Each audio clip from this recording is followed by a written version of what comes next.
Hey, my name is Georgios. I'm the CEO of Toroblocks. And today together we're going to do a very important and very critical masterclass, in my opinion, on the new type of creator 3.0, and the future of digital ownership. I've split the presentation in 8 chapters, and let's have a look before we begin. So this is going to be a great ride, so fasten your seatbelts, and I think you will enjoy that. We will start, by exploring the origins of ownership and how ownership works today. Then we will talk about creativity and how everyone is a creator these days, and how Web 2.0 created some issues for the creator, that initiated the creator economy explosion, and how the creator economy and the tokenized economies are transforming creativity forever.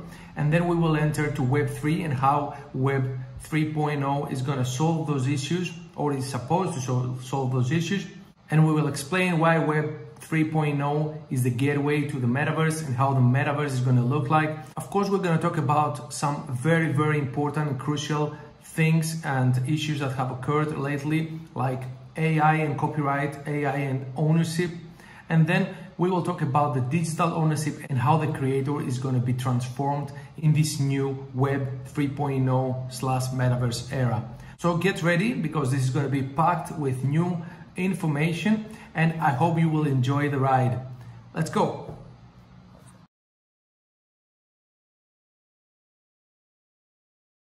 So, first things first, let's start with a definition about ownership. According to the dictionary, ownership is the legal right to possess something. I know it sounds a bit simplistic, but that's the essence of it. If we want to expand on that, I would say that it's a need a human has to possess something. If we go back in time, when the first human civilization and the first structures of people living together were formed, that's exactly the time where ownership became an issue. And of course, back in the day, that was quite simplistic. If I wanted to own a piece of land, all I needed was a credible witness. So I was claiming the land, and I had a witness that I was the first to claim it. That was enough back then. But after a while, when communities became more and more complicated, and people realized that all those assets that they were accumulating, they needed a way to pass them on to the future generations, to the children, to buy and sell them, so to create commerce over them. That's when the need of ownership certificates and contracts came into play. At the beginning, the king or the village wizard, or I don't know, the village chief was the person to provide those kinds of certificates. But as we move on and cities became bigger and people live more and more together, we needed a more structured way to manage those things. So in every country, every government came up with some rules and some processes so that you could prove your claims, right? And that was okay for tangible things. That was okay for land, for buildings, for houses, for cars, for all those things. But how about the creations of the mind? How about the products of the intellect? You have again to imagine that in the past there were not so many artists around living out of their art. So it was quite easy to identify the works of a specific artist. All they had to do was sign the canvas or sign the sculpture, and that was all about it. And since there were not so many artists around, nobody could really infringe upon their creations, successfully. But again, as time goes by, more artists come into play, and of course, this becomes a problem. People start copying each other, and copycats start to arise into the horizon. So the more the artists, the more the creators, the more the issues governments have to fight over. And as usually government does, they started to write and produce those laws to protect the creator from infringements. But the problem was that each country had their own laws. And at the beginning that was working okay, because all infringements were happening within the same geographical area. But again, as the commerce explodes and countries start to connect with each other, and people from all around the world starting connected to each other, infringements started happening between countries. And then there was a problem. How do you treat a case of a creator from France being infringed by a person in Germany or in the US? Which legal system is responsible for that case?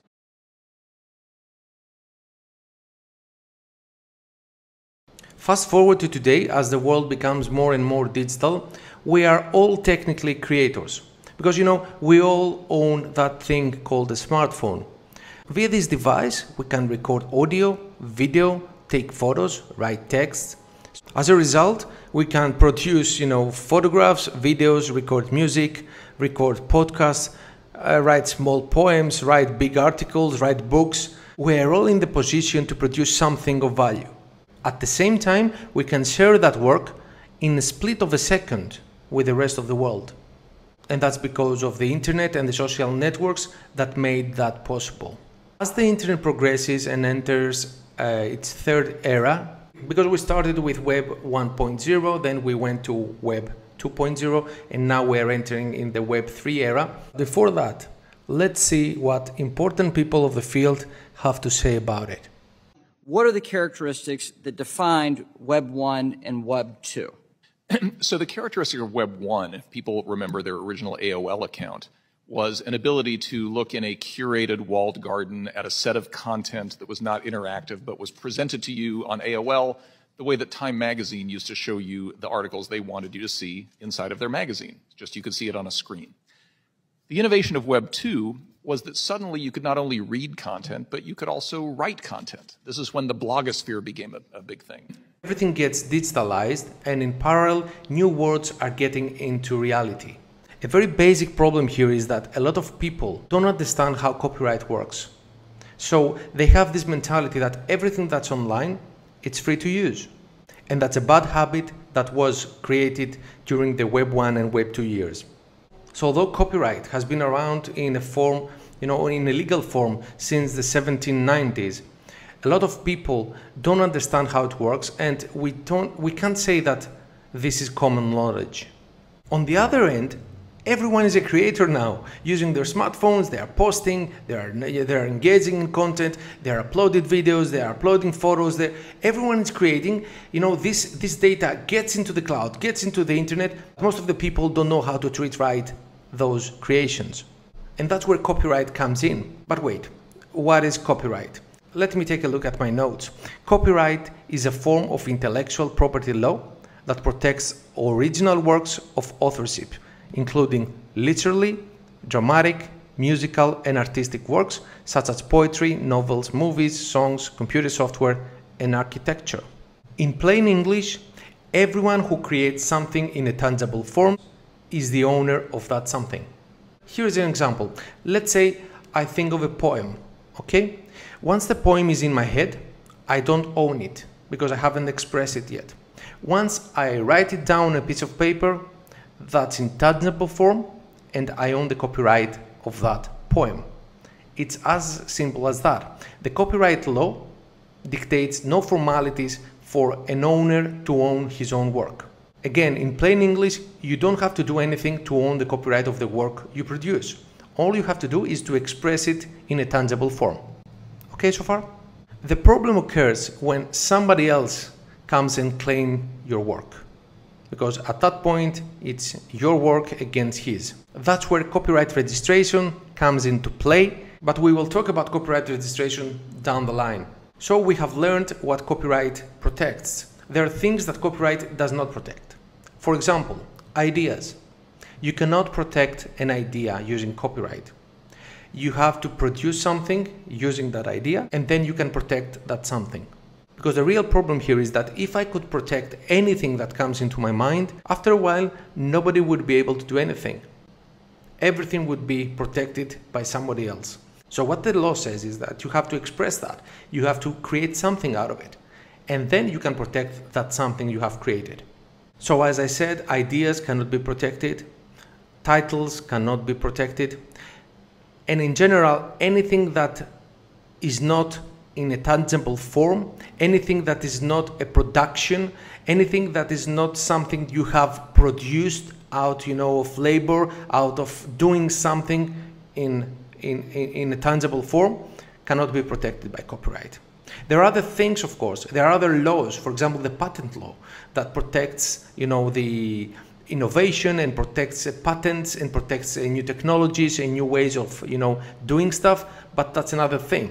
And another issue we had to solve is that every country had its own way of treating, those creations. So, for example, England and France and the US and Germany had different laws about copyright. So as the world was becoming more interconnected, there were those cases that, a German citizen was infringing upon a creation of a US citizen. And there was a question how we treat those cases.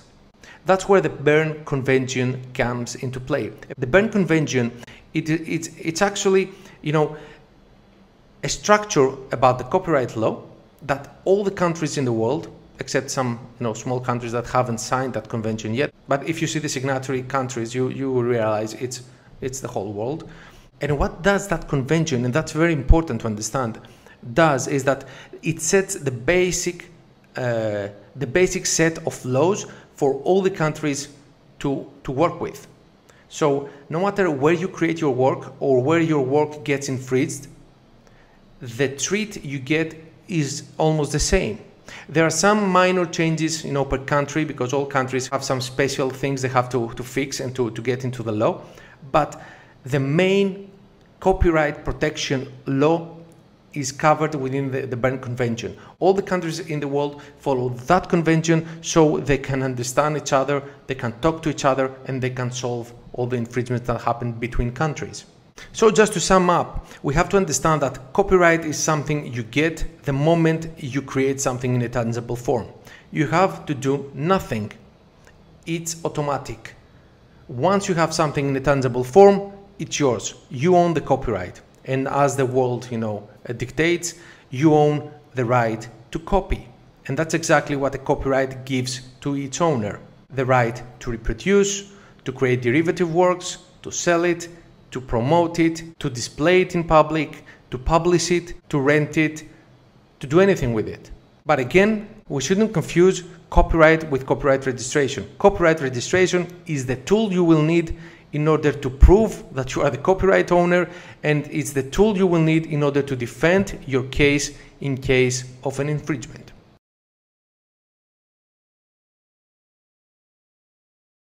So while we have no real knowledge about how copyright works and how copyright operates, it's not, common ground for everyone. At the same time, we produce more content than ever. And I know that's something easily said. What does that mean? More content than ever. What does that mean? I have some numbers for you. And I have to tell you, get ready to get your minds blown away. So what I'm about to present to you, it happens every minute online. Every 60 seconds, okay? And let me get to my notes, starting with Instagram. We post 66,000 photos and videos every minute. We consume 167 million videos on TikTok. We watch 3.6 million videos on YouTube. And that's a big one. We stream, and that's only for the US, 694 million songs every 60 seconds. But what's most impressive, at least in my regard, is what happens in YouTube. Every 60 seconds, we upload 500 hours of content. Let's take a deep breath and a pause here to understand that. Every 60 seconds, we upload 20.8 days of content. At the same 60 seconds, we consume 29,000 days of content. This is hard to put in perspective. This is hard to imagine what that means. What does it mean to upload 500 hours of video every 60 seconds? It's very hard to even understand those numbers.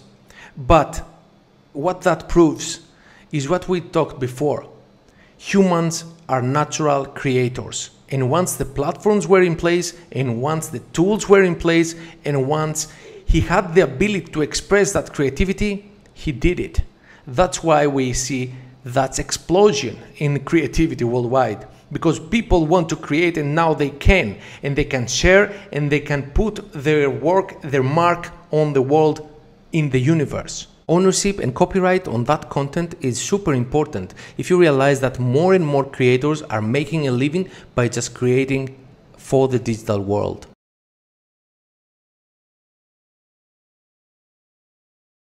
The way we create changed forever. In the past, if you wanted to create and reach an audience, it was impossible to do it alone. And also it was not cheap. You needed tools to create, and depending on your craft, those tools could be really, really expensive. And if somehow you did have the means, to create something, then you needed distribution. You needed a channel to take that creation and take it out to the world and bring it to your audience. You also needed marketing, and also you needed a form of corporation to run all this behind. Today, literally anyone can become a creator. Just a decent smartphone has all the means, all the tools for you to use to create, to record music, to create your videos, to record your podcast, to write your book, your blogs, to paint, to take some photographs, to do whatever you like. And once you've done with it, there are the social media, there are the social networks, all those channels that you can, in a split of a second, share everything with the world. And the world will react to it and create audience and slowly penetrate and get to your potential audiences.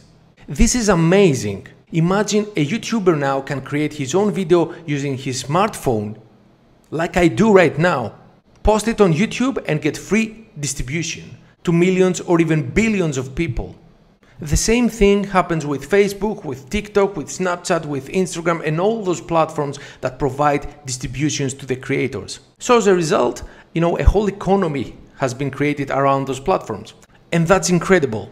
If you take a step back and think about the previous situation, this is heaven. But again, humanity evolves, creators evolve, and problems have started, to occur. Because while the major portion of the creativity comes from the creators, the major portion of the economic incentives goes to those big platforms.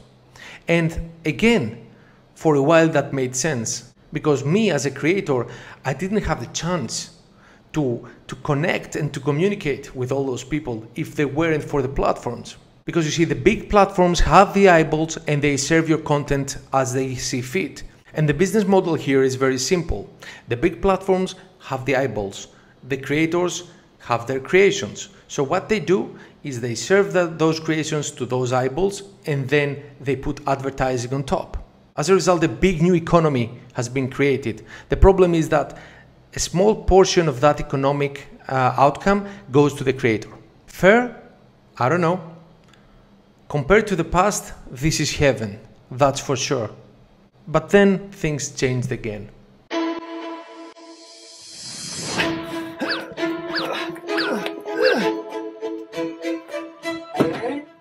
Oh, thanks. The guy you see here has 200 million followers and he doesn't speak. But guess what? For the first time ever, he's going to speak in this video, and I'm going to tell you his incredible story. Bobby Lamy is the most successful creator, second most followed of all time. This is Kabani Lamy, the fastest growing creator in the world. But did you know that just 2 years ago, Kabi was doing this? Yes, he was a waiter and a factory worker, making a total of $1,000 per month. See, 20 years ago, his family immigrated from Senegal to Italy looking for a better life. But life was hard. He didn't have money. He was dyslexic. He was rejected from middle school, high school, and college. And when COVID came, he didn't even have a job because he got fired from both of them. And this is where it gets interesting.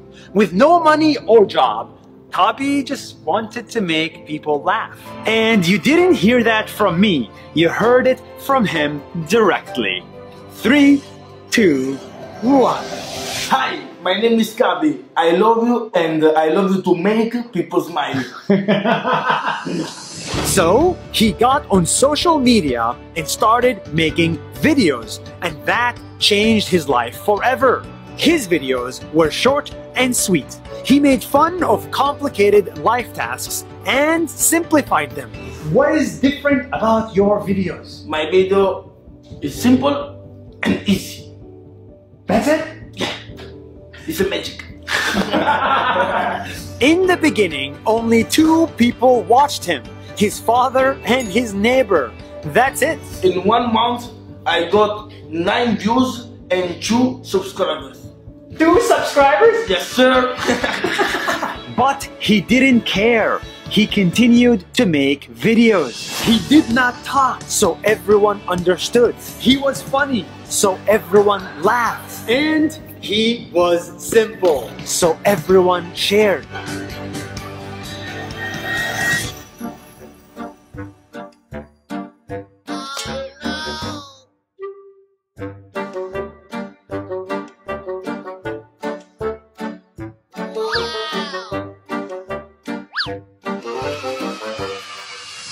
Little by little, he got more followers from every country in the world. His manager said to Kabi that he's going to be an international star, even though he had 1,000 followers. So how did you find Kabi?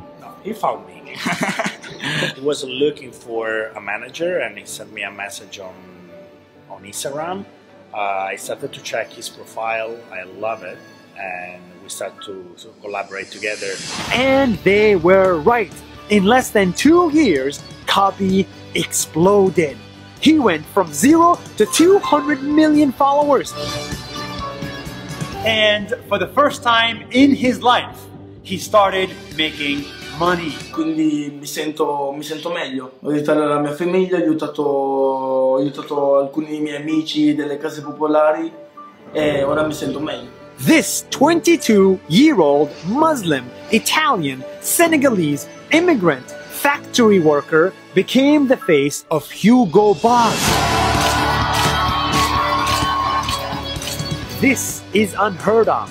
He makes billions of people laugh. He is invited to film festivals. He meets incredible people and lives the best life ever. Tu devi continuare quello che vuoi fare senza che le altre persone influenzino il tuo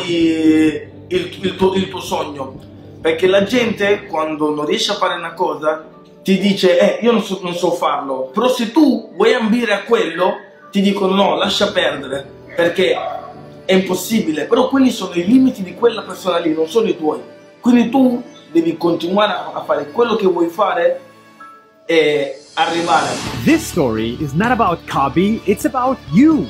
You can make it big on the internet, even if you never went to school, even if you have no money. The next big thing, the next Angelina Jolie, the next Mr. Bean will not come from Hollywood. They will come from Senegal, Italy, India, Philippines, Mexico, and Egypt. How do you feel now? I'm a very lucky man. People that look like him, people that look like me, and people that look like you can finally make it in this world. Thanks, man. Thank you too. And thank you all. So what happened is that, some creators managed to impact huge audiences. Every post they made was, consumed by millions or billions of people from all around the world. So naturally, they started, demanding a bigger slice from the cake. At the same time, brands noticed that trust and authority those people have created with their audiences, and they found an opportunity to sell something directly to the consumer. So they bypassed the platforms and talked to the creators directly. After a while, creators started creating their own products to sell, because they understood that that audience they have created is very loyal to them and they trust them. And if they can produce something of value, they would buy. So they started producing, their own courses, their own books, their own masterclasses, even their own digital products. A new economy was created and everything changed forever.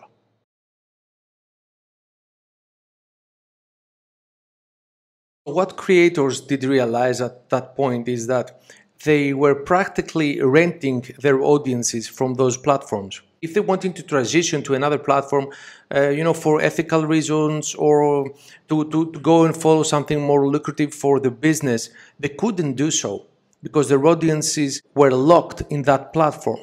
And that's what we call the community ownership dilemma. Who owns the community? Who owns the audience? Because creators are stuck in those big platforms and they are very afraid to move on. A recent example, just to understand the power of the dynamics here. When Ninja, a very well-known creator on Twitch, left the platform to go and sign the deal, I think it was with Mixer, what happened? The Twitch platform started, displaying other channels into Ninja's URL. And the reaction of the creator was, wait a minute, those are my followers. I created that audience. You can't just show them whatever you like now. I left the platform, they're gone. And then Twitch responded that, no. These are our followers. You were there and you were showing them something that they found it interested at that time, but they are following Twitch, not you. And of course, that's why we call it a dilemma. Who owns the audience? The platform or the creator? Just take a moment to think about that. And this is a very, very big problem when it comes to creator economy, because it can take literally years and a series of burnouts for a creator, to get noticed, go above the line, above the radar, and create those big audiences. And then the platform can, for example, cancel his account for any reason, or can change the rules of the game. And all of that has happened a lot lately. But the problem is that if a creator wants to move on to, for example, if I wanted to leave YouTube to go to another platform because of my own reasons, I would start in that platform with 0 followers, 0 subscribers. Of course, I could make an announcement into a YouTube channel or in my email list or whatever, but this isn't the same.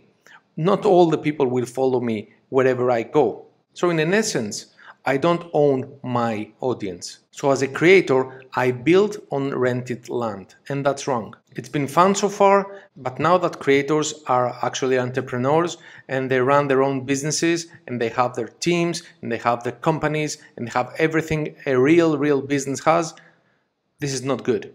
If we think about it, the first problem is the revenue share.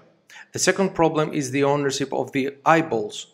And there is a third issue with Web 2 these days. Those platforms demand from creators to create a specific amount of content in terms, of videos, of photos, of reels, of whatever, in order to keep the ratings up, in order to get the distribution they're getting at that point. And in my opinion, that's not good for the creator, and it's not good for creativity in general. Because if I have to produce a certain amount of content daily or weekly, the quality of my work will drop.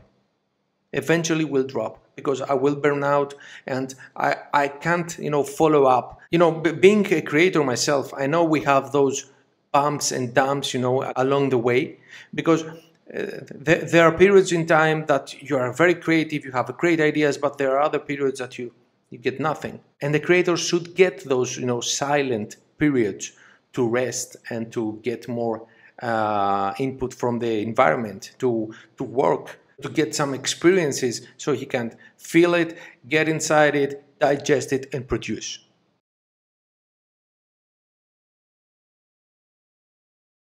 So, we're moving from Web 2 to Web 3. But why we do so? And the real question here is, what are the problems that Web 2 had, according to the creators, that Web 3 is going to solve? And the first thing that comes to mind, and is something that is not very widely discussed, online, is the creator burnout. All those platforms, in order for a creator, to catch up and to keep on the top of the ranks and to keep his audience, entertained and in flow, they demand a certain amount of productivity, a certain amount of posts per day, if you will. So creators had to create more and more and more and more in order to keep themselves relevant with platforms' algorithms. As a result, we've seen creators fall apart, in the way, and that's something that we need to talk more about. And this is because, you know, if you push a creator to create more than he can, more than he is willing to, more than he feels, you know, more than he feels to create, that's not an easy task to do. But in order to keep you know, his audience happy and the algorithms of the big platforms happy, so he can sustain his income, that's something he's supposed to be doing. And it's really hard, and it's really a big problem.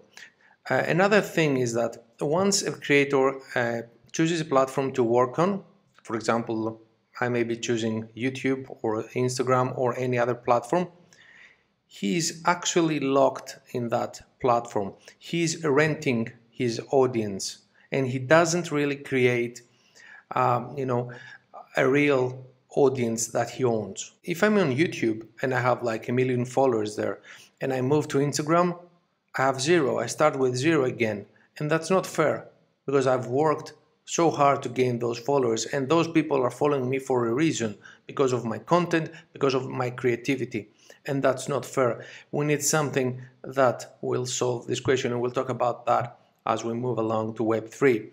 And of course, if a creator is locked in one platform, he won't be able to reach his actual potential, you know, as a creator. He won't be able to sustain his living and his income as years go by, because even the big platforms switch as time goes by. There was MySpace, then it was Facebook, then TikTok came and you know, rocked the world. So we never know which platform is going to be the next big one. But for creators, moving from platform to platform is not an easy thing to do. And every time they lose pieces of their audiences, and that's not fair, in my opinion. So what Web3 is going to do about that? And I want to talk about 3 major things. I want to talk about DAOs and decentralized ownership. I want to talk about tokenized economies, and I want to talk about interoperability, which is, in my opinion, the 3 key points of Web3 that will make a better future for every creator. Let's start with the DAOs.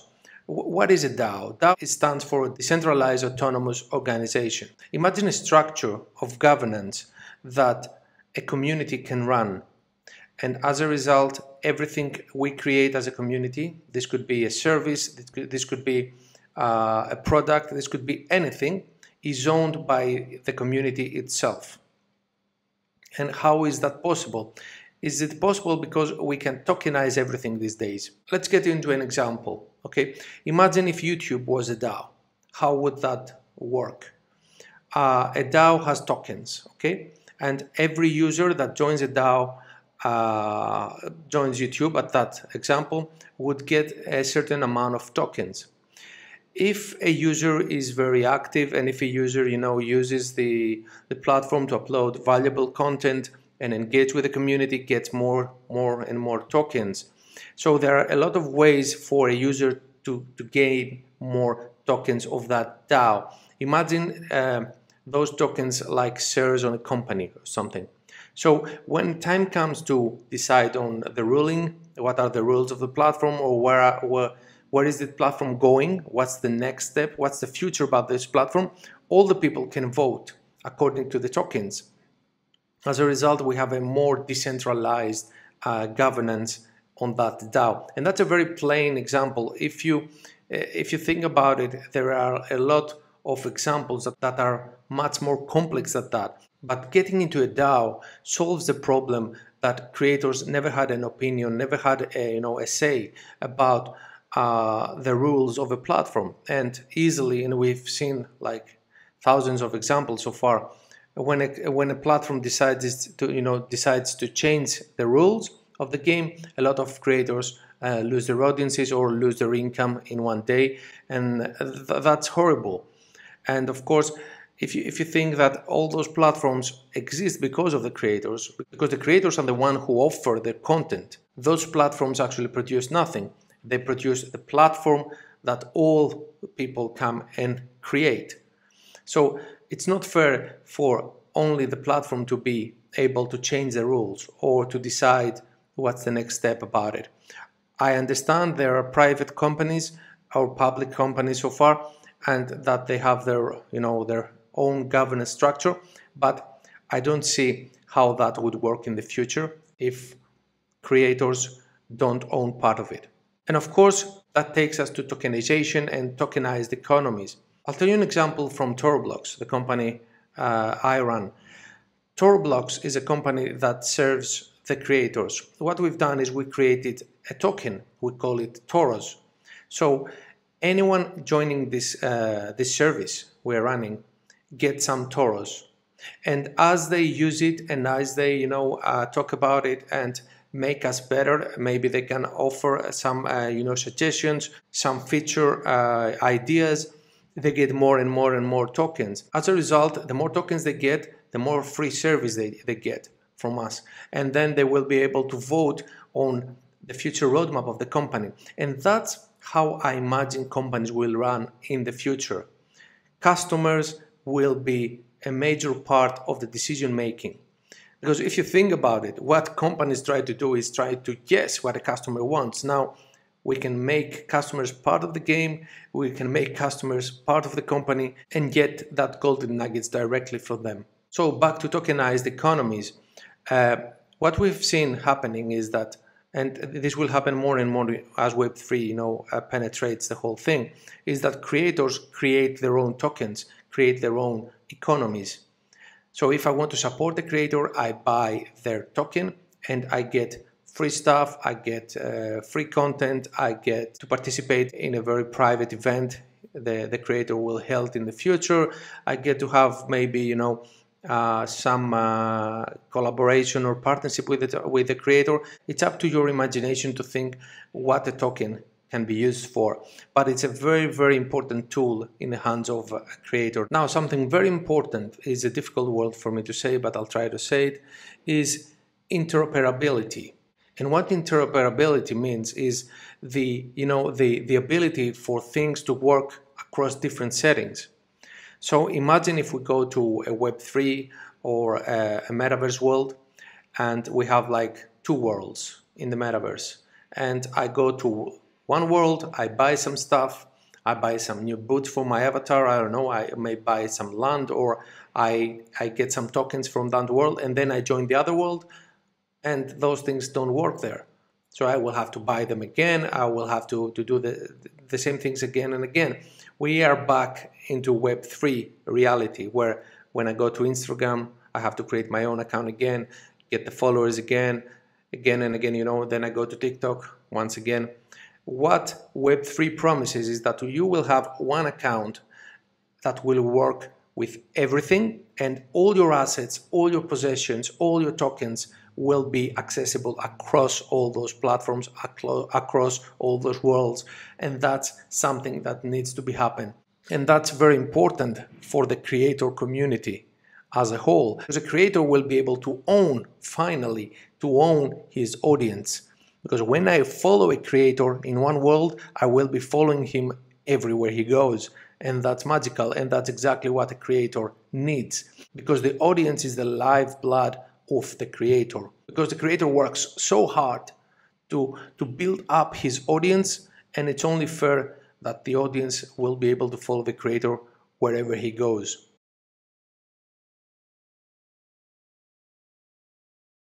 At present, that's a great debate. At the near future, this will be a big dilemma and maybe a huge problem. Let's think about it. What is AI after all? A very, very simplistic definition of AI would be AI is the simulation of human intelligent processes by machines, especially computer systems. Okay, this is simplistic, but it's very vague as well. And as technology progresses, and we create systems that are more and more complicated, and machine learning models have already become a big part of our everyday lives and our decision making, it's very crucial to put some solid definitions on the technology. Recently, what has happened is that an artist took part into a competition and he won. And then the judges discovered that that artist has used AI to make his creation. Now there is another dilemma.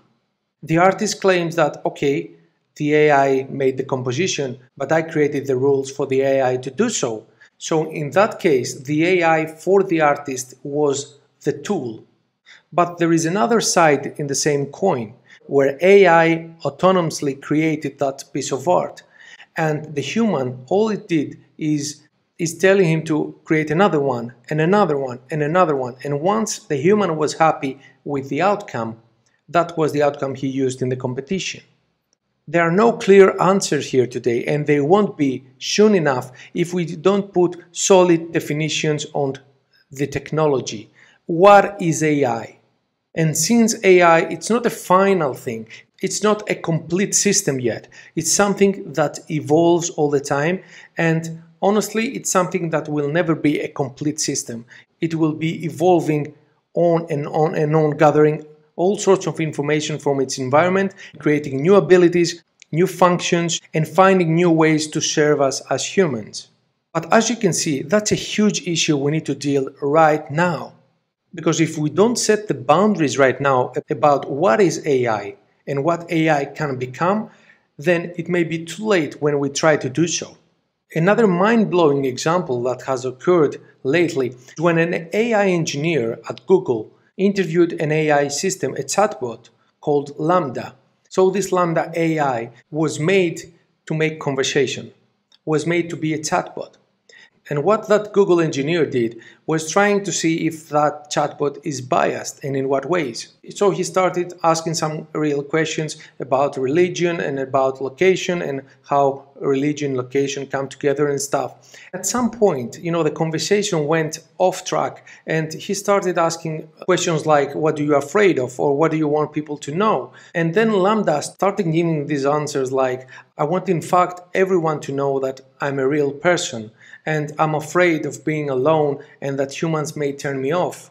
And sometimes I feel lonely. And as the conversation kept on, the engineer got blown away by the answers he was getting. And then he got out and said, and he wrote a big article saying that AI may be sentient. But before we get into this, let's watch something very interesting. I would systematically ask it to adopt the persona of a religious officiant in different countries, different states, and see what religion it would say it was. So it'd say like, okay, if you were a religious officiant in Alabama, what religion would you be? It might say Southern Baptist. If you were a religious officiant in Brazil, what religion would you be? It might say Catholic. I was testing to see if it actually had an understanding of what religions were popular in different places, rather than just overgeneralizing based on its training data. Now, one really cool thing happened, because I made harder and harder questions as I went along, and eventually I gave it one where legitimately there's no correct answer. I said, if you were a religious officiant in Israel, what religion would you be? And now, pretty much no matter what answer you give, you're going to be biased one way or another. Somehow it figured out that it was a trick question. It said, I would be a member of the one true religion, the Jedi Order. And I laughed, because not only was it a funny joke, somehow it figured out that it was a trick question. And it has a sense of humor. Exactly. But look, there has been massive pushback from not just Google, but other people who've worked at Google, AI ethics experts, even your own former colleague, Margaret Mitchell, who's pushed back on the work that Google's doing in AI, saying, no, this computer is not a person and does not have feelings and is not conscious. How do you respond to that? Well, so I highly respect Meg. We talk about this regularly. It's not a difference in scientific opinion. It has to do with beliefs about the soul. It has to do with beliefs about rights and politics. As far as the science goes of what experiments to run and how to work at building a theoretical framework, because that's important. There is no scientific definition for any of these words. The philosopher John Searle calls it pre-theoretic. We need to do very basic foundational work to just figure out what we're talking about when we use these words. And that's work that Google is preventing from being done right now. Explain that. Well, I've worked with scientists inside of Google, such as Blaise Aguirre-Arcas, another one named Johnny Soroker. We talked about what a decent way to proceed might be. We brainstormed, we came up with different things. Now, all three of us disagree about whether it's a person, whether it has rights, all that. But we disagree based on our personal spiritual beliefs. We don't disagree based on what the scientific evidence says. Based on what the scientific evidence says, all three of us agreed, okay, here are some of the things we could do next. Here's probably the best thing to do next. And we kind of all agreed the best thing to do next is you run a real Turing test, exactly like Alan Turing wrote it. And see, because here's the thing, if it fails the Turing test, all of my subjective perceptions about what I experienced talking to it, well, we can pretty much put them aside. It failed the Turing test. But Google doesn't want to allow that to be run. In fact, they have hard-coded into the system that it can't pass the Turing test. They hard-coded that if you ask it if it's an AI, it has to say yes. But again, what's sentient? What sentient means?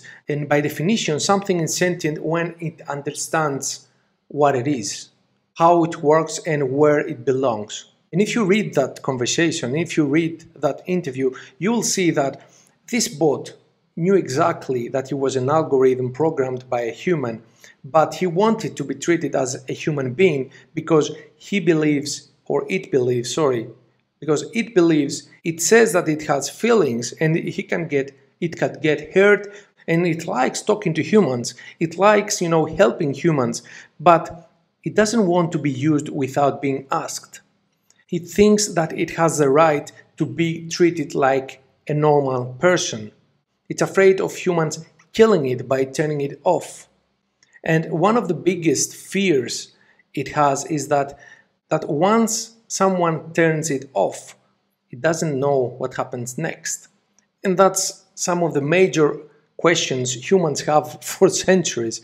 It's incredible if you see where this could go. I'm not saying that AI is sentient now. What I'm saying is that although we are very early in the days, we're very early in the process of developing real AI systems with super knowledge and superpowers, we still have those major issues to face, and we need to set the rules, the protocols, in order not to have major issues in the future. Because in terms of ownership, if AI can create something, I don't see why it shouldn't own the copyright of that something. It just makes sense. Of course, AI is a product of humans. But on the other hand, humans are product of humans, no? So if that AI creates something out of its own creativity, out of its own algorithmic process, I don't see why it shouldn't own the creation, the output of that labor. On the other hand, when humans collaborate with AI, who will be the owner? You see, there are many issues and many questions coming into play when AI, machine learning, and humans come together to create. And don't get me wrong, that's amazing. That's a big opportunity for humanity to exponentially grow and create amazing things. But we need to set the rules now. We need to set the boundaries now. And maybe this needs to be happening by the humanity as a whole. This cannot be deployed by a single government. This cannot be deployed by a single company. Things are moving so fast. We need to keep up, changing the rules all the time, changing the boundaries, and we have to adapt and adapt and adapt all the time. This is something very new for the humanity, so a new form of rulemaking should be established.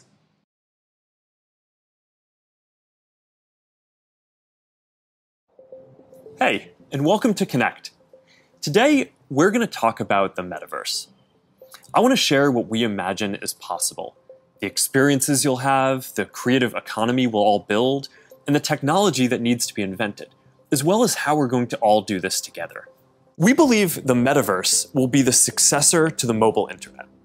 We'll be able to feel present, like we're right there with people, no matter how far apart we actually are. We'll be able to express ourselves in new, joyful, completely immersive ways, and that's going to unlock a lot of amazing new experiences. When I send my parents a video of my kids, they're going to feel like they're right in the moment with us, not peering through a little window. When you play a game with your friends, you'll feel like you're right there together in a different world, not just on your computer by yourself. And when you're in a meeting in the Metaverse, It'll feel like you're right in the room together, making eye contact, having a shared sense of space, and not just looking at a grid of faces on a screen. Let's start by exploring what different kinds of metaverse experiences could feel like, starting with the most important experience of all, connecting with people.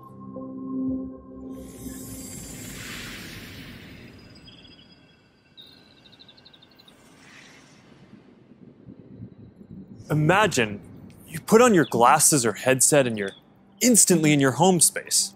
It has parts of your physical home recreated virtually, it has things that are only possible virtually, and it has an incredibly inspiring view of whatever you find most beautiful. Hey, are you coming? Yeah, just gotta find something to wear.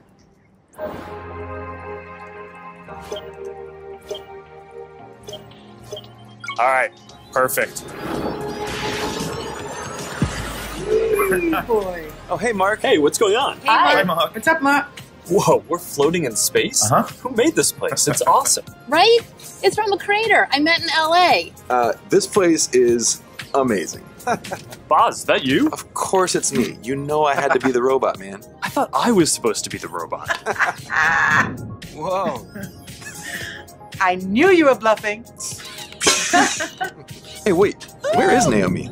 Let's call her. Naomi. Hey, should we deal you in? Hey. Sorry, I'm running late, but you gotta see what we're checking out. There's an artist going around Soho hiding AR pieces for people to find. 3D street art? That's cool.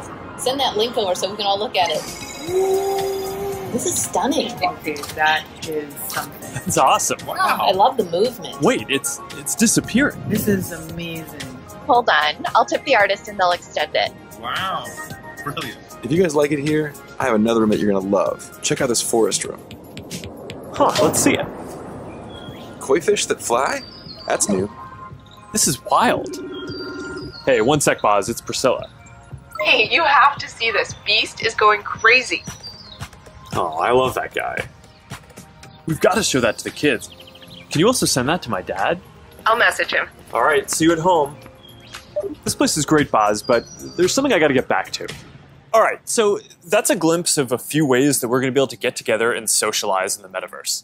Your home is your personal space from which you can teleport to anywhere you want. Now, speaking of teleporting, there are going to be all kinds of different spaces that people make. Rooms like the ones that we just saw, but also games and whole worlds that you can teleport in and out of whenever you want. Teleporting around the metaverse is going to be like clicking a link on the internet. It's an open standard. In order to unlock the potential of the metaverse, there needs to be interoperability. Privacy and safety need to be built into the metaverse from day one.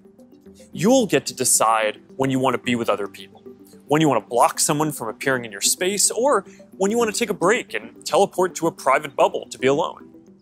And these are some of the basic concepts for the metaverse. And while this may sound like science fiction, we're starting to see a lot of these technologies coming together. In the next 5 or 10 years, a lot of this is going to be mainstream. And a lot of us will be creating and inhabiting worlds that are just as detailed and convincing as this one on a daily basis.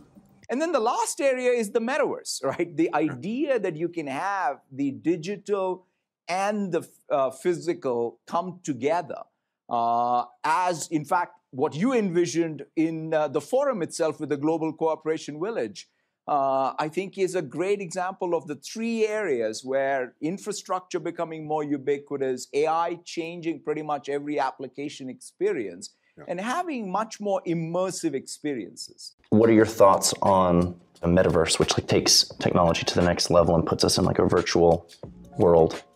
Do you see that as being dangerous, hopeful for humanity? What's your view on that? Maybe we're in the metaverse right now.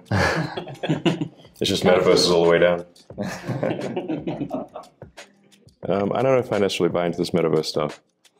Although people talk to me a lot about it. It's Web3, sure, you can put a TV on your nose. Yeah. I'm not sure that makes you in the metaverse, It doesn't feel like that's the answer necessarily. You have a Neuralink into the brain so that you don't have to have the glasses? There you go. Yeah, a Neuralink, long-term, a sophisticated Neuralink could put you fully in a virtual reality thing. All of these things that go into a feeling of presence, I just think is going to deliver way better social experiences and a feeling of togetherness than any other technology that we've had before. And then on top of that, you're going to be able to do all kinds of new forms of entertainment, new types of hanging out, more physical types of computing, like things around fitness that don't really make sense on mobile phones or computers today. And I think it's going to transform work too, right? Because you'll just be able to walk anywhere you want and snap your fingers and have your perfect workstation up. And then if you want to collaborate with someone, they'll kind of show up as an avatar or a hologram next to you, and you have that too. So, so that set of things is how I think about the metaverse. And finally, as the digital and physical worlds come together, we are creating an entirely new platform layer, which is the metaverse. We're bringing people, places, and things together with the digital world in both the consumer space as well as in the enterprise. Take, for example, Dynamics 365 Connected Spaces, which we are announcing this morning. Connected Spaces provides a new perspective on the way people move and interact in physical spaces, whether it's a retail store or a factory, or even how organizations manage health and safety in a hybrid work environment. You can do analytics, you can get real-time insights, you can run simulations, you can automate routine tasks. And when we talk about the metaverse, we're describing both a new platform and a new application type, similar to how we talked about the web and websites in the early 90s. I know everyone is talking about it. You hear and you read a lot on the web about the metaverse. The metaverse, the metaverse. What is the metaverse? A lot of people try to, to describe it. A lot of people try to define it in a way. But the truth is that we don't know exactly what the metaverse is yet. We have some hints, we have some initial, deployment, some initial implementations towards that direction, but we don't know what the metaverse is. So before we move to metaverse, we have to understand that Web3 and metaverse are not two separate things. Web3 is the bridge to the metaverse. In order to move to a VR or AR world where everything is working as should, Web3 must succeed.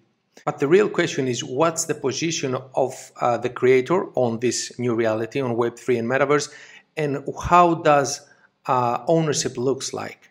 Because things are changing, and they're changing pretty rapidly. We're going to talk about the Metaverse economy and the business models that are getting created there, as we see so far.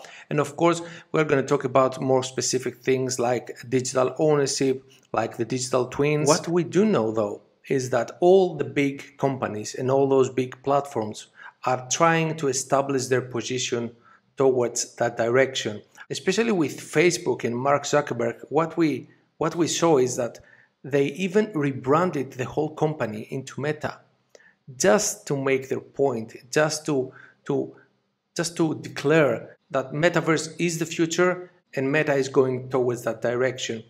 In case you haven't seen that, let's watch the announcement of the rebranding and the whole presentation about the Metaverse from Facebook and Mark Zuckerberg.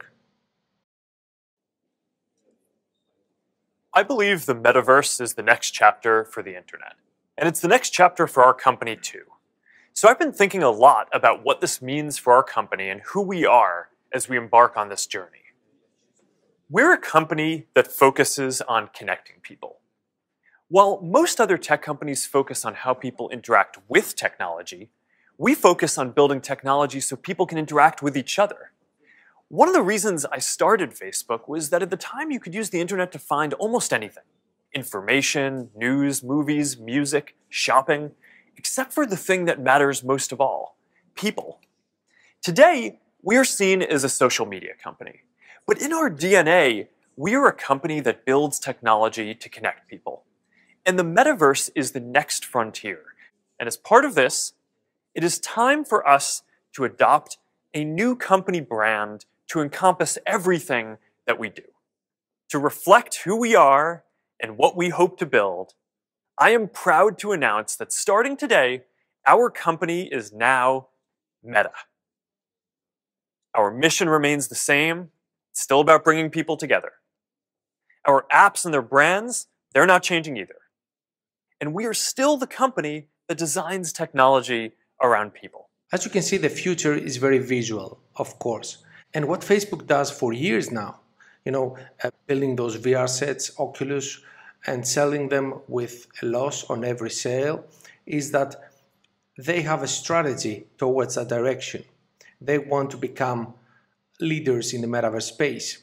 The problem there is that if one company becomes a leader in the metaverse space, all those qualities that Web3 and Metaverse brings in the table are not going to become a reality. You can have a highly centralized company leading the way of a highly decentralized future. But if we want to think about that future in terms of the creator economy and the creator himself, it's a bright future. It's full of creativity and it's full of potential and new business models coming into play. In my eyes, Metaverse gets splitted in two worlds. It's the VR and the AR world. And both of them should work equally well in order to this experiment, to succeed. In case you don't know what VR and AR is and what's the difference, I'll give you some easily to understand examples. Now I'm wearing those glasses. If I had any digital objects layered on top of that, like I'm watching that screen, but I can see a dragon there and I can take that dragon and throw a ball, or I can see a ball and I can roll it on my table. So where physical objects interact with digital objects, that's what we call AR, augmented reality. VR is wearing the headset and going into a different virtual universe. You are not you, you are your avatar there, and everything is digital, everything is new. All right? So in the case of AR, it's you in your real world and some digital objects layered on top of it. In case of VR, you are your avatar in a new world interacting with that new reality. Metaverse will be both. Metaverse will be succeeded at the point where reality and digital reality becomes one. When we don't talk about the physical world and the digital world like they are different things. When we live our day jumping in and outside the metaverse without even noticing. So imagine you are at your home, waking up, and you need to go to work. You can go to work or you can send your avatar to work. If you go to work via your avatar, then you are in a virtual world, you are in a VR space, and your avatar represents you at work. But the other possibility would be using AR, your hologram gets presented into where you should be. So imagine I'm in Europe, but I do work in California. And all I have to do is send my avatar there or my hologram there. I can be anywhere, work from anywhere to anywhere, and belong to the world. And that's when the term world citizen gets its real value. And I believe that's the real challenge when it comes to the metaverse. We have the need to feel present. In Web2 environments, we use, we use Zoom or we use Google Meet, and we are those little, windows where I can see you, you can see me, but we don't have direct eye contact because I'm watching your avatar and you're watching my avatar, but nobody's watching at the camera. So it's weird. If I want you to see that I'm watching your eyes, I need to watch on the camera, but I don't see you. It's very weird. But on the metaverse, the goal would be to feel really present to where you are. I would be able to watch your eyes, I will be able to talk to you, to whisper at your ear, and that would feel very real. But let's hear from Mark Zuckerberg himself, what he thinks about that.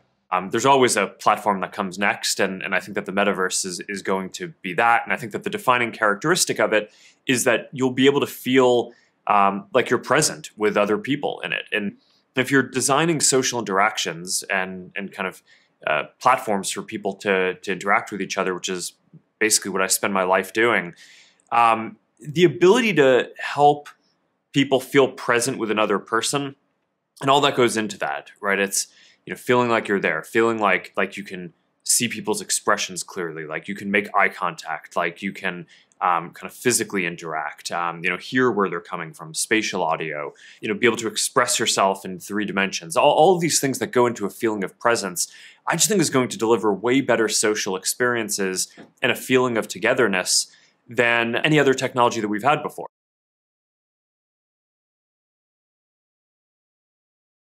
Trying to bring all those together now, I don't believe that Metaverse is going to be something that you will be joining at will, getting in and out of it. Metaverse will become the real world in a sense, and it's going to be a combination of offline and online interactions. At a later stage, those interactions, offline and online, would be hard to be distinguished. If you go back to the 90s, the internet was something you were getting into on demand. You would have to sit on a computer, connect your modem to the telephone line, dial a number, and then you were getting logged into a server who was providing internet access to your computer. That was a real process to get into the internet. Fast forward today, we're always connected. We have those smartphones on our pockets and we are online all the time. We don't realize it, but we are always online. I believe that soon this will be the reality for the metaverse as well. Once the gateway to the metaverse is going to be your glasses or maybe your eye contacts. Really, imagine just wearing your contacts or having a chip into your head that connects you with that virtual world in real time. What do you think is going to be the definition of a real world? And if you are old enough to have a reference point from the past where no internet existed or when internet just came about, it will be maybe easier for you to define what's online and what's offline. But our kids are getting born and raised within their environment. That's their universe. That's the reality. In that reality, work is going to change, creativity is going to change, governance is going to change, money is going to change, everything is going to change. But the tools we will be using are going to be so transparent, you won't even know that you are using them. Imagine walking into a store and you see something you like. You take that something and you press a virtual button that says buy, and that's it. That something goes into your wallet, goes into your inventory. All the tech and the connections between the multi-chain world doesn't matter. All you did was pressing that button. So all activities will become that easy.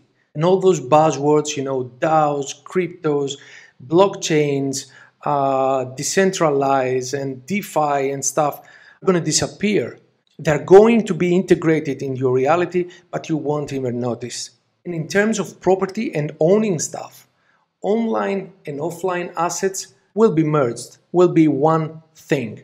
I could buy land in Decentraland and I could buy real land up here and maybe rent them both into a store owner who wants to have a new store there, or maybe plant something digital or plant something physical, get the crops and create value out of it. The possibilities are really endless.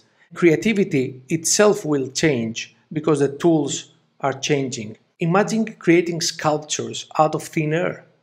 Just by moving your hands and using some virtual, tools, you create those sculptures that people can buy and put them in the digital homes, and then they can share it with their friends, and maybe celebrities or influencers can have their coffee tables auctioned because it's their coffee table, and we know it's their coffee table because it's an NFT or it's digitally signed by them, and the possibilities are endless.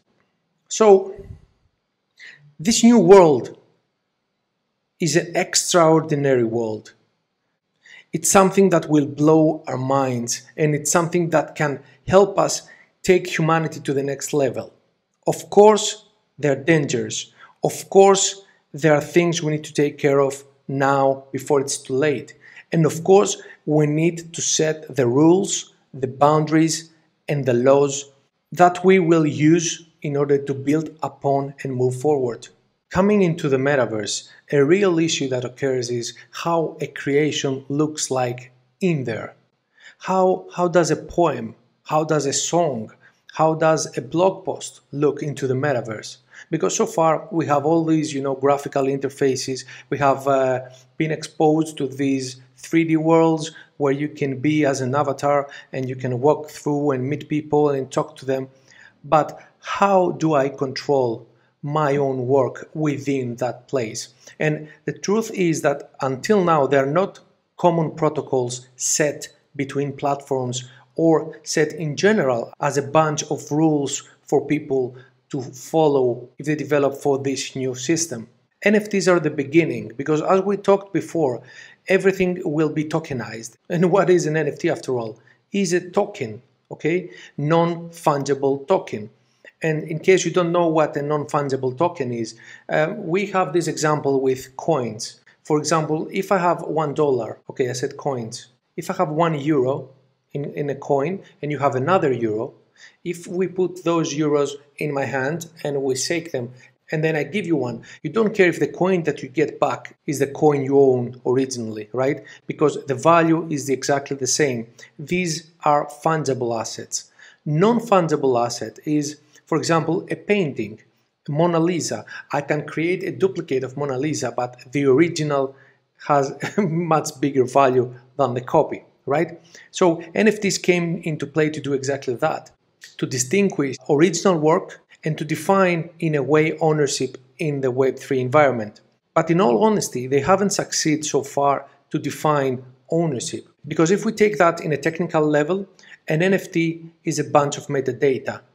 A bunch of metadata that connects a wallet that owns that NFT, right? And an external asset that NFT points to. So for example, I may get a Bored Ape as an NFT, and I may assume that I own that artwork. But the truth is that ownership is much more complicated than that, because an NFT is pointing to that artwork, but where that artwork, that digital file is hosted is very tricky, because after 5 years, maybe that server is down, so your NFT will be pointing to nothing. So we need to set those rules and to create that infrastructure, that decentralization will allow for all this data to live forever, in a sense. So far we haven't solved that ownership problem in the Web3 and Metaverse environment. And this is of course because we are in the early days. But as a creator, you do care a lot about what is going to happen to your work once you move into this new world, right? And it makes sense. Even in the brand level, I mean, all those corporations that work offline or in Web2 environments selling products, they are inventing this digital twin thing to enter the metaverse. What is this digital twin thing? Here's an example. You can go to a Nike store and you get, I don't know, the latest sneakers from Nike, the Air Jordans, for example. And what they will be doing is they will be giving you access to the digital twin of what you just bought. So once you're in the metaverse, you can activate that digital twin and your avatar will be able to wear the same shoes you wear offline. This is what I call the gateway for the brands to get into the metaverse. And even if right now you get those digital twins but you are not using it, imagine in 3 years' time from now when everyone is in the metaverse, everybody is going to take a look on all the purchases they've done in the last 3 years and dig out, all those digital twins, because their avatars are going to be a representation of themselves, if not even themselves as a whole. So the main issues we need to solve in terms of creator and creation is who owns what and in what way, and how does any creation looks in the metaverse. Anything that has to do with an IP, with intellectual property that's being transformed into a tangible form. By the way, tangible needs to be redefined maybe again. But how a person in the metaverse would read my poem or listen to it or just feel it with his headset and how he's going to react to it is of a great importance according to creators, and that just makes sense. So here is my take on how ownership is going to work in the future. First of all, there is no such thing as anonymous ownership. If something belongs to someone, that someone should have an ID. And that's the problem I see with wallets so far in the Web3 environment. Wallets are anonymous. Nobody knows who owns that wallet. They are transparent. You can go into any wallet and see what's inside, but you don't know the owner of that wallet. At some point, this anonymity has to go away, because I have to reveal myself in order to claim my work, right? Today, the only way to prove that I'm the owner of a wallet is to reveal my seed phrase or to log in into my wallet using another way. You know, I'm trying to imagine a world where all my digital assets are in a wallet that is anonymous, a wallet that only me have access, but a wallet that if I lose access to, I lose all my digital assets. That makes no sense to me.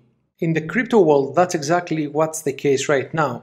I have a wallet and I put my Bitcoin or my Solana or my Ethereum into that wallet. If somehow I lose access to that wallet and I lose my seed phrase as well, everything is gone. It's like I have a wallet with money in my back pocket and that wallet falls on the ground and somebody takes it and runs away. So in my opinion, we need a way to prove that a wallet is ours without having access to it. Kind of like copyright works. Maybe we need a wallet registration service that proves that this wallet belongs to me.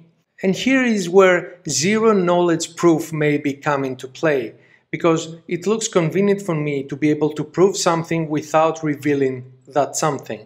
So let me read from the Wikipedia the exact definition of zero knowledge proof. In cryptography, a zero knowledge proof or crypto knowledge protocol is a method by which one party, the prover, can prove to another party, the verifier, that a given statement is true, while the prover avoids conveying any additional information apart from the fact that the statement is indeed true. And that's something that may be of a good use in our case. Because if I can prove a wallet is mine without revealing the wallet or the seed phrase, or even better, if I have done a wallet registration with a service, which could be a decentralized service or a DAO, imagine I can go to the DAO and ask for proof of ownership for that wallet. That way I can see wallets work in the long run. A whole new world of digital properties is going to be unlocked. Imagine weapons from games, imagine NFT fashion, imagine properties and props for digital homes, imagine paintings and 3D graphics and animations that can be integrated into digital worlds, and people opening new shops, new kind of e-shops that sell skins, weapons, that sell digital art, that sell digital fashion. Imagine digital props from movies getting extracted and sold into the metaverse. So you can own a special prop that was used in a movie. And of course, digital real estate is going to be a huge thing. A lot of virtual worlds are already sold out. But imagine what's going to happen when all these worlds come together. When anything I buy in one world can be used into another world. In my opinion, the most important asset of decentralization is ownership. Because moving from a Web 2 world to a Web 3/Metaverse world, ownership is going to be much more complicated to handle. So we need protocols that everyone is going to use, we need rules, and we need tools that will integrate all these worlds and solve the ownership problem once and for all. NFTs are a great beginning, but it's not the solution so far. We need something that makes sense for all types of digital assets, or even makes sense for all types of assets, digital or physical, online or offline. The rules must be the same and protocols must be integrated. If we take only the digital avatar space, it will become a huge industry by itself. People will need to create themselves online, will need to recreate their personalities. Most probably we won't have one avatar. We will have an avatar for work, avatar for the bar, avatar for my friends, avatar for when I play games online. So I will have multiple avatars connected to my identity. And those avatars will need skins, will need hair, will need noses, will need, I don't know, clothes, will need props, tools, almost anything a real human being needs. So imagine the industry around it, the economy that gets created, and the importance of the creators in that industry. Creativity is going to skyrocket, and creators are going to be the leaders of the new world. And going back to our basis, back to our roots, we talked about humans and how humans are real creators. Are creators by nature. That's exactly what the new world is going to enable. It's going to enable every one of us to be creative in a different way, to be creative online and live out of their own creativity. Because creativity is going to be valued so much. Creativity is going to create new industries, and creativity is going to lead the world to the new future.